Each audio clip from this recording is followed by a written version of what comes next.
I just wanted to start by saying thank you, and I am so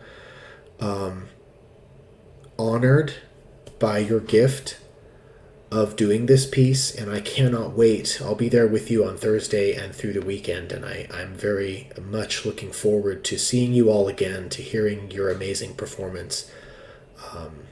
And I just want to express my gratitude before we even get started. Well, this piece really encapsulates our relationship, and there's Eric and I, when we decided to include her voice, that was when writing this piece became really difficult for me on a lot of different levels. I think the movements that are the most powerful are the ones that she wrote the text for. That's not to say that the other movements aren't powerful, but the ones that really, really capture me and bring me to a place of joy and sorrow are the ones that are in her voice. Who was she? Well, I mean, she was just this remarkable person. She was an angel of a person, and she was my person. We were very specially matched together, and I can't really explain it. And I knew from the very first date that we went on that she was someone that I could spend my life with. And by our second date, which is the You Feel Like Home movement that you're singing, I knew. And I knew that we were going to get married. That date was at the beginning of October, I think. Mid-October, something like that. And by May of that school year, I proposed, and we were married by September of the following school year. So it was less than a year from that date that we were actually married.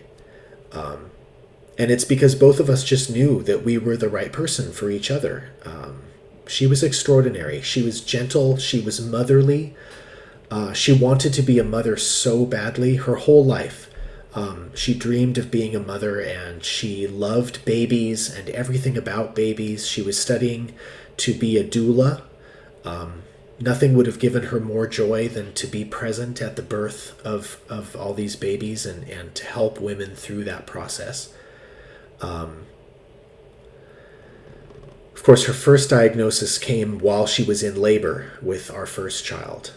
They did a fluid check, and they found a tumor at that point and said, well, let's have the baby and then we'll deal with the other thing later.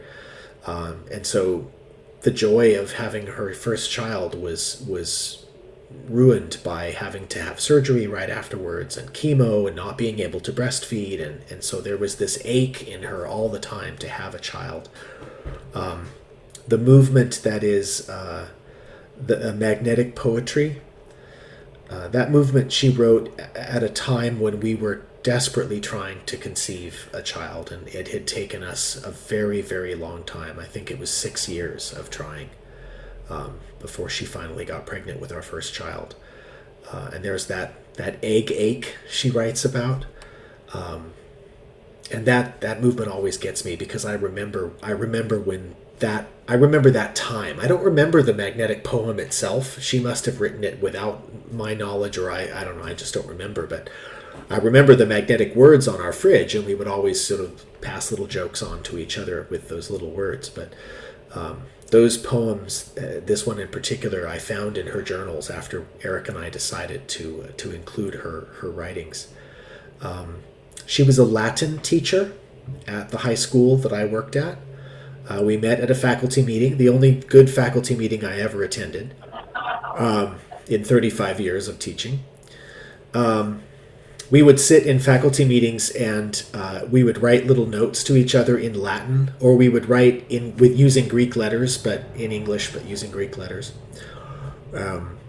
We were kindred spirits in many ways. Part of the piece is the wisdom that I have after many, many years of reflection and coming to terms with it.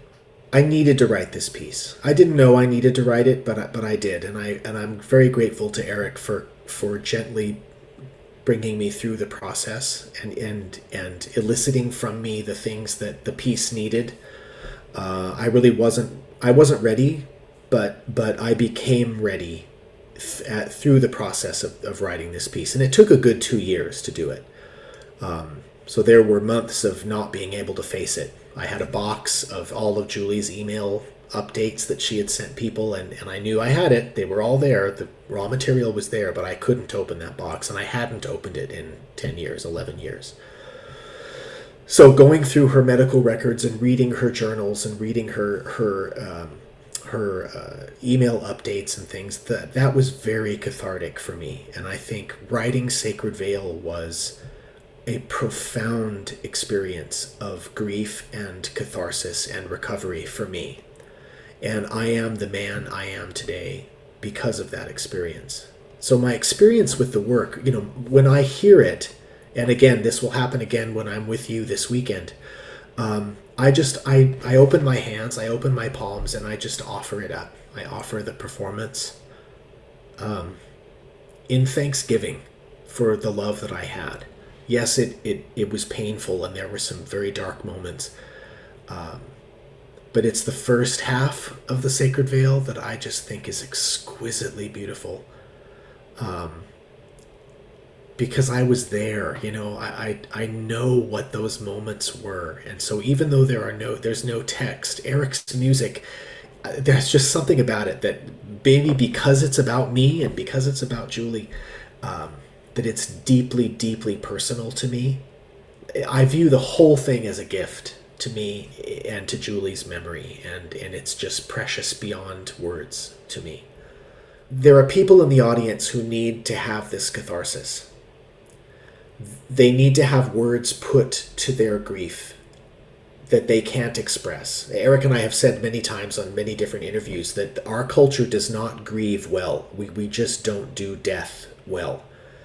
And we don't know how to do it, and it's hard for us to navigate it. And so if this piece allows people to touch that part of their heart, that scarred part of their heart, maybe the wound is still fresh. By touching that wound, you feel that zing of grief, and each time you visit that place, the tissue gets stronger.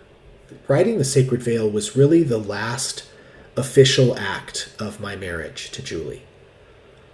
I had been a good and faithful husband, and I raised our kids, and Sacred Veil was this thing I needed to do, to send out into the world her words so that her words could continue to help people, could continue to have that ministry, that ongoing ministry long after she's gone.